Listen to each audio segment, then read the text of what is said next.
পেলে কিংবা ম্যারাডোনা নয়, তারও বহুকাল আগে এক বাঙালির ফুটবল প্রেমে মজে ছিল গোটা বিশ্ব। ইউরোপের বড় বড় ফুটবল বোদ্ধারা তাকে নিয়ে শুরু করেন গবেষণা পর্যন্ত। নাম দেন ফুটবল জাদুকর। যে জাদুকর বাদাম খেতে খেতে এক হাঁড়ি গোল দেন ইংল্যান্ডকে। সামাদকে নিয়ে এক ফুটবল যোদ্ধার মন্তব্য ছিল, সামাদ ইউরোপে জন্মগ্রহণ করলে সে বিশ্বের অন্যতম সেরা ফুটবলার হিসেবে স্বীকৃতি পেত। জাদুকর সামাদ ছিলেন তৎকালীন ফুটবলে এক বিস্ময়ের নাম। সর্বভারতীয় ফুটবল দলের কিং সামাদ বাংলাদেশের ভূখণ্ডে জন্ম না নিলেও দেশভাগের পর বাংলায় চলে আসেন।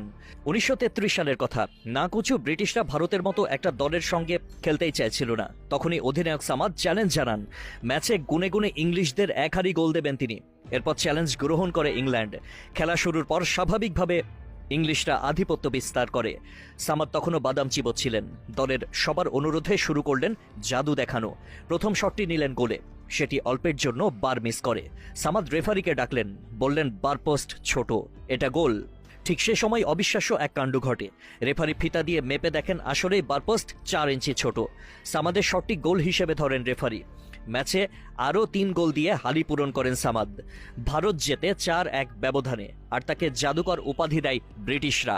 ফুটবলে অফ সিজনে সামাদ করতেন ভিন্ন ও মজার এক কাণ্ড। তৎকালীন জমিদাররা তাকে খেলার জন্য ভাড়া করে নিয়ে যেত। ম্যাচ শুরুর আগে সামাদ জিজ্ঞেস করতেন, কয় গোল করব? জমিদাররা 5-6 গোলের কথা বলতো। পুরো ম্যাচে সামাদ বল নিয়ে নেচে বেড়াতেন।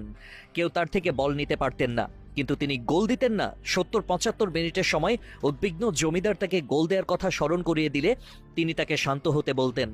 এরপর 10-15 মিনিটের মধ্যে 5-6 গোল দিয়ে চুক্তির টাকা নিয়ে যেতেন।